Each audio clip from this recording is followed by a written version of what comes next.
गोरगरीब शेतकऱ्यांच्या एका जिव्हाळ्याच्या प्रश्नासंदर्भातली ही लक्षवेधी आहे. 1970 साली सिडकोची स्थापना झाली आणि त्यानंतर या संपूर्ण भागामध्ये सिडकोनी शेतकऱ्यांच्या जमिनी अधिग्रहित केल्या. या जमिनी अधिग्रहित करताना कवडीमोल भावाने अगदी 40-50 हजार रुपये एकरी या दराने या सगळ्या जमिनी अधिग्रहित केल्या गेल्या. आणि मग स्वर्गीय लोकनेते दिवा पाटील साहेबांच्या नेतृत्वात जो संघर्ष झाला त्यातून मग यामध्ये 12.5% मोबदला दिला जावा, विकसित भूखंड दिला जावा, हे एक मॉडेल समोर आलं जे संपूर्ण देशात आता वापरलं जातं. आणि आता या जमिनी सिडकोनी ज्या काही कवडीमोल भावाने घेतल्या या विकताना मात्र सिडको 40-50 करोड रुपये एकरी अशा दराने विकते. म्हणजे किती मुजोरी सिडकोच्या माध्यमातून चालते याचं हे उदाहरण आहे. खरं तर सिडको ही एक कंपनी आहे, ही सरकारी कंपनी आहे आणि सरकारची ध्येय धोरणं खालपर्यंत पोहोचवणं, जनतेचं कल्याण करणं ही भूमिका असली पाहिजे. पण ईस्ट इंडिया कंपनीलाही लाजवेल अशा पद्धतीनं खरं तर या अधिकाऱ्यांची मानसिकता असताना दिसते. पनवेल तालुक्यातल्या देवीचा पाडा, घोटचाळ, तोंडरे, पालेखुर्द, पडगे, टेंबोडे, वळवली आणि पनवेल तालुक्यातली अनेक गावं आहेत की ज्या ठिकाणी सभापती महोदय या शेतकऱ्यांच्या जमिनीवरती या सिडकोच्या माध्यमातून 1970 सालापासून शिक्के मारून ठेवलेत, जे अधिग्रहणाचे शिक्के आहेत. 55 वर्ष झाली सिडको या जमिनी घेतही नाही आणि त्या डिनोटिफाईड करतही नाही, ते शिक्के परत काढून घेतही नाही. म्हणजे शेतकऱ्याला मोबदला नाही, त्याच्यावरती सिडको स्वतः काही करत नाही आणि त्या शेतकऱ्याला काही करू देत नाही. आता जे काही उत्तर सभापती महोदय दिलंय हे इतकं फिरवाफिरवीचं उत्तर आहे की ज्यामध्ये विचारलेल्या प्रश्नाला सोडून इतर सगळं सांगण्याचा प्रयत्न सिडको अधिकाऱ्यांनी केलेला आहे. मग जर का ह्यात विचारलं वेगळं, सिडको गुमराह करते, ही मानसिकता सभापती महोदय चुकीची आहे. आणि यामध्ये सिडकोनी म्हटलंय की या जमिनीवरचे शिक्के काढण्याविषयात मी प्रश्न विचारलाय. सिडको सांगते की या जमिनी हस्तांतरित करण्यामध्ये आम्ही कोणते निर्बंध घातले नाहीत. म्हणजे सिडकोला काय म्हणायचं आहे की हे शिक्के जे आहेत ते आम्ही असेच ठेवणार आणि या जमिनी शिक्के आहेत म्हणून त्या गरीब शेतकऱ्यांनी कुठल्या तरी धनदांडग्याला कमी किमतीमध्ये विकाव्या आणि धनदांडग्यांचा फायदा त्यात करावा, अशी भूमिका सिडकोची आहे का, हा या निमित्तानं प्रश्न उपस्थित होतो. त्यामुळे यामध्ये स्पेसिफिक प्रश्न सभापती महोदय असा आहे की 1970 पासून 55 वर्ष या जमिनी अधिग्रहित केल्या गेल्या नाही, त्याच्यावरती शिक्के कायम ठेवले गेले. या जमिनी सिडको त्यांचे शिक्के परत घेणार का, या जमिनी तात्काळ डिनोटिफाईड करणार का, अथवा या जमिनीमध्ये जो काही आर्थिक मोबदला शेतकऱ्यांना दिला गेला पाहिजे आणि शेतकऱ्यांना मान्य असलेलं मॉडेल, मान्य असलेला आर्थिक मोबदला दिला गेला पाहिजे, तो देऊन जमिनी अधिग्रहित करणार का, हा पहिला प्रश्न आहे.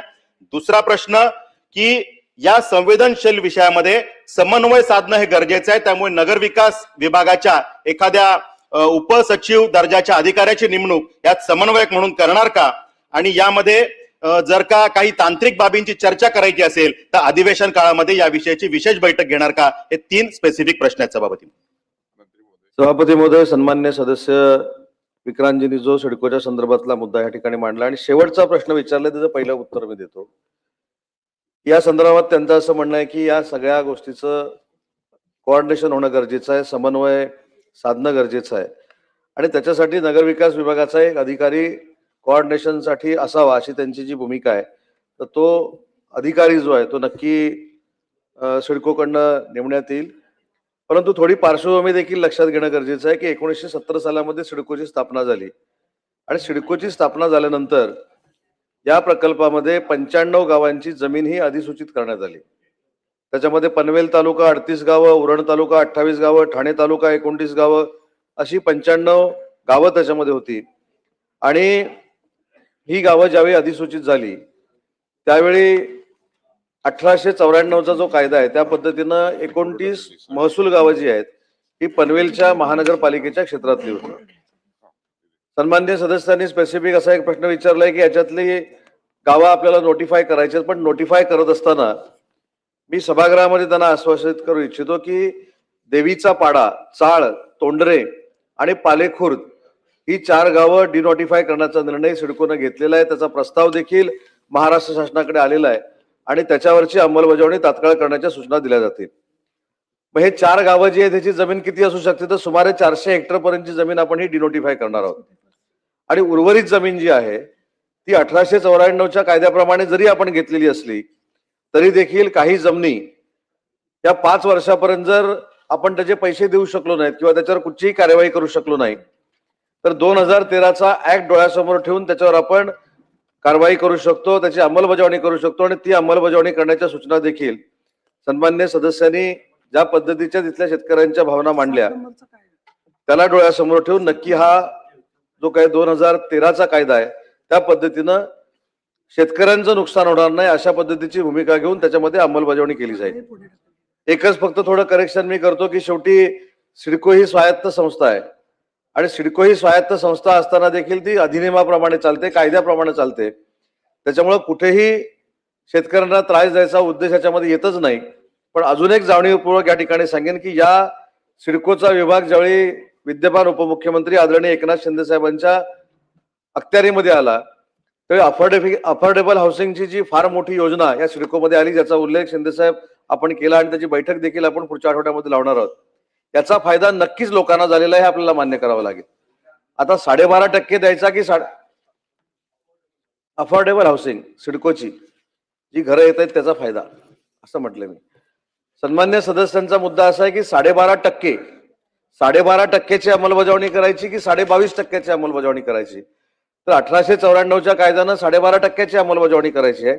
पण 5 वर्षामध्ये याच्यावर काहीच जर पुढे गेलेलं नसेल सिडको तर 2013च्या ऍक्टची अंमलबजावणी करून शेतकऱ्यांना जास्तीत जास्त फायदा देण्याची भूमिका ही सिडकोची राहील. माननीय शशिकांत शिंदे आपल्याला देते ना त्याच्यानंतर तुम्हाला देणार ना. मंत्र्यांनी उत्तर दिलंय. आपल्याकडे दुसरा पण नियम आहे की ज्या हेतूसाठी आपण जमीन घेतो ती जमीन किती कालावधीपर्यंत ठेवण्याला कायदा आहे. जर ती जमीन तेवढ्या काळ तुमच्या MIDC मध्ये सुद्धा आहे ना, जर ती जमीन त्या मुदतीमध्ये त्या वापरासाठी केली नाही तर मूळ मालकाला ती परत द्यावी लागते. त्यानंतर स्पेसिफिक प्रश्न काय आहे, या परिसरातल्या सगळ्या जमिनी तुम्ही ऍक्विजिशन केलेल्या आहे. त्या करताना नियम निकष बाजूला ठेवून सिडको फक्त त्याच्यावर स्टॅम्प मारून बसलेली आहे.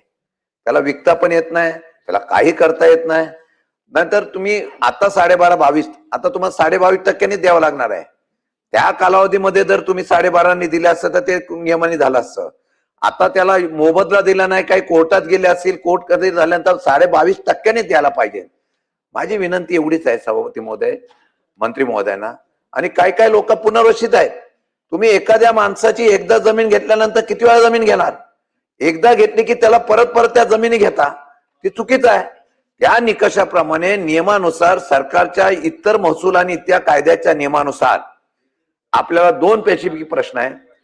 जर एखादी जमीन ऍक्विजिशन पहिल्या वेळेला एखाद्या शेतकऱ्याची केली असेल तर त्या शेतकऱ्याची परत जमीन घेऊन त्याला निराधार करणाऱ्याच्या बाबतीमधली भूमिका तुम्ही घेणार आहे का? ती नसेल तर त्याच्यावरचा तुम्ही शिक्का उठवणार का? एक. आणि दुसरा मुद्दा की या सर्व गोष्टीतून ज्या मागण्या केलेल्या आहेत त्या पद्धतीने ठराविक वेळेमध्ये जर त्या जागा तुम्ही घेतल्या नसतील तर त्या मूळ मालकाला शेतकऱ्यांना परत करणार का? आणि 22.5% प्रमाणे त्याला टाइम बाइंडिंग ठेवा. सिडको आता धंदाच करायला लागलेली आहे. तुम्ही तुमचा आभार मानतो, मंत्र्यांचा खरोखर आभार मानतो की त्यांनी सभागृहात न्याय दिला. 1150 कोटी रुपये गरिबांच्या तुम्ही माफ केले. आम्ही दोघांनी विक्रांनी आम्ही मत तरी पण अजून खाली ऑर्डर झालेली नाही. ती ऑर्डर लगेच काढावी. पण माझं म्हणणं आहे सिडकोनी व्यवसाय करण्यासाठी कंपनी नाही, सिडको ही सेवा देणारी कंपनी आहे. माझ्या आताही तुम्हाला विनंती आहे तर त्या सिडकोनी ज्या जमिनीसाठी ज्या प्रस्तावासाठी उपयोग केला नसेल तर त्या जमिनी तुम्ही परत करणार. सभापती महोदय, सन्मान्य सदस्यांनी शिंदे साहेबांनी जो मुद्दा मांडला तर मी MIDCचा देखील आपण उल्लेख केला. कधीही कुठचंही मंडळ असेल किंवा स्वायत्त संस्था आम्हाला जागा नकोच आहे हे कधीच सांगणार नाही. ही शेवटी शासकीय प्रोसिजर आहे. परंतु जसं मी सन्मान्य सदस्यांनी या ठिकाणी मुद्दा मांडला, तुम्ही देखील मांडला, त्याच्यामधली सध्या जी 13 गाव आहेत त्यातली निदान 400 हेक्टर जमीन तरी आपण डिनोटिफाय करून त्या शेतकऱ्यांना न्याय देऊ शकतो. म्हणून मी ज्या गावांची नावं या ठिकाणी वाचली त्याच्यामध्ये देवीचा पाट असेल, चाळ असेल, तोंडरे असेल किंवा पालेखुर्द असेल, ही 4 गावं जी आहेत ही डिनोटिफाय करण्याचा प्रस्ताव हा शासनाकडे आहे. तो आपण लवकरात लवकर डिनोटिफाय करू. मुद्दा आपण जो सांगितला की सिडकोनं असं सांगावं की आम्ही त्याच्यामध्ये काहीच करणार नाही, तर सिडको याच्यामध्ये अशा पद्धतीची भूमिका घेऊ शकते का याचं देखील पहिला आधी सर्वेक्षण करणं गरजेचं आहे. कारण आपण मगाशीच अफोर्डेबल हाऊसिंगचा उल्लेख केला, त्याच्यासाठी काही लँड लागणार असेल, अजून काही नवीन प्रोजेक्ट आणायचे असतील त्याच्यासाठी काही लँड लागणार असतील. परंतु मगाशी जे सन्मान्य दोन्ही सदस्यांनी सांगितले की हे भूखंड प्रलंबित का राहतात त्याची एक महत्वाची 5 कारणं सिडकोनं शोधून काढली आणि तुम्हाला देखील मान्य असतील. त्यातलं पहिलं कारण आहे कौटुंबिक वाद, दुसरं कारण आहे अनधिकृत बांधकाम, तिसरं CRZ, न्यायप्रविष्ट प्रकरण आणि पायाभूत सुविधेला शेतकऱ्यांनी किंवा ग्रामस्थांनी केलेला विरोध, या 5 प्रमुख गोष्टीमुळे ही सगळी प्रकरणं प्रलंबित राहतात. पण मगाशी जसं मी सांगितलं त्याचा पुनरुच्चार या ठिकाणी करतो की 1894च्या कायद्याखाली जमीन संपादित केल्यानंतर जर त्यांना पैसेच दिले नसतील 5 वर्षामध्ये, तर ते 2013च्या ऍक्ट नुसार परिवर्तित करून शेतकऱ्यांना योग्य तो मोबदला दिला जाईल आणि त्यांना न्याय दिला जाईल. सन्माननीय विक्रांत पाटील. सन्माननीय सभापती महोदय, सर्वप्रथम मी आदरणीय मंत्री महोदय उदय सामंत साहेबांचे आभार मानतो की त्यांनी खरं तर या 450 हेक्टर जमिनीला डिनोटिफाईड करण्यासंदर्भात सकारात्मक या ठिकाणी सांगितलेलं आहे. दुसरा विषय सभापती महोदय यात असा आहे की ज्या पद्धतीनं त्यांनी सांगितलं की सिडकोनी आतापर्यंत काही जमीन अधिग्रहित करण्याचे विषय प्रलंबित राहण्याची कारणं जी दिलेली आहेत ती सगळी 12.5% जे काही पूर्वीचं मॉडेल आहे त्यातले आहे. आणि त्यामुळे मी जे सुरुवातीला म्हटलं की उत्तर सिडकोनी थोडंसं चुकीचं दिलंय की आत्ताचा विषय हा इतर जी काही गाव आहे ज्याच्यामध्ये शिक्के मारून ठेवले, जागा घेतही नाही, मोबदलाही देत नाही आणि शेतकऱ्यांना अडकवून ठेवले. शेतकरी परवानगी मागायला दिला गेला की मला या जागेवरती विकास करायचा आहे, तर विकास करू शकत नाही, जागा कसू शकत नाही, काहीच करू शकत नाही, फक्त विकू शकतो. अशा पद्धतीचं हे आहे. त्यामुळे तो स्पेसिफिक विषय सिडकोने फिरवणारं उत्तर दिलंय. मला या विषयामध्ये मंत्री महोदयांना एवढंच विचारायचं आहे की जो पहिला निर्णय केला त्याबद्दल आभार. फक्त आता जो मोबदल्याचा विषय आहे त्यामध्ये माझं मत असं आहे की ह्या 12.5%चं मॉडेल किंवा 22% मॉडेल हे दोन्हीही योग्य होणार नाहीत. कारण या सगळ्या जमिनी या पूर्वी जेव्हा सिडकोने घेतल्या होत्या तेव्हा कमी दराच्या जमिनी होत्या, त्यामुळे त्या 12.5% किंवा 22% मोबदला योग्य होता. आता या जमिनी स्वतःच्याच त्याच्या किमती या 30-40 करोड रुपये एकरीच्या त्या स्वतःच्याच जागा शेतकऱ्याच्या आहेत. त्यामुळे त्याच्या 22% जर दिलं तर ते शेतकऱ्यांवर अन्याय होईल. त्यामुळे ह्याच्यामध्ये खरं तर तांत्रिक बाबी तपासून योग्य निर्णय घेण्याची गरज आहे. ज्या पद्धतीने आपण लँड ॲक्विजिशन मध्ये 4 पट मोबदला देतो अशा मॉडेलमध्ये ह्या जावं लागणार आहे. माझी मंत्री महोदयांना विनंती आहे की या विषयामध्ये एकतर सगळ्याच जागा डिनोटिफाईड कराव्या, म्हणजे सिडकोवर पण आर्थिक भुर्दंड येणार नाही, आणि जर का आपण मोबदला देणार असाल तर त्या विषयाची चर्चा करण्यासाठी अधिवेशन काळामध्ये तातडीची बैठक लावावी. सभापती महोदय, सन्माननीय सदस्यांनी जो मुद्दा मांडला की सिडकोच्या त्या जागा आवश्यक आहेत की नाही हे पहिलं पडताळणी करावी लागेल. की सिडकोला आवश्यक जर जागा नसेल तर डिनोटिफाय करायला काही हरकत नाही. परंतु या सगळ्या जागा ह्या फक्त काही 400 हेक्टर किंवा 500 हेक्टरच्या नाहीत, हजारो हेक्टर या जागा आहेत. त्याच्यामुळे सिडकोला एक मात्र नक्की निर्देश दिले जातील की याचं सर्वेक्षण करा की किती जागा आपल्याला आवश्यक आहेत आणि किती जागा आपल्याला आवश्यक नाहीत, आणि ज्या सिडकोला आवश्यक नसलेल्या जागा आपण नक्की डिनोटिफाय करण्याचा निर्णय घेऊ. परंतु 22.5% आणि 12.5% हा जो काही विषय आहे तो कायद्याप्रमाणे होतोय. त्याच्यामुळे हे जर आपल्याला स्ट्रक्चर बदलायचं असेल तर कायद्यामध्ये आपल्याला अमेंडमेंट करावी लागेल. त्याच्यासाठी देखील काही गोष्टींचा तपास करणं गरजेचं आहे आणि तो तपास सिडकोकडनं नक्की केला जाईल. शेतकऱ्यांवर अन्याय होणार नाही हीच भूमिका शासनाची आणि सिडकोची राहील. ठीक आहे, मला पुढची लक्षवेधी आहे, पण सन्माननीय खडसे साहेबांचं पत्र आलेलं आहे की पुढे ढकलावी.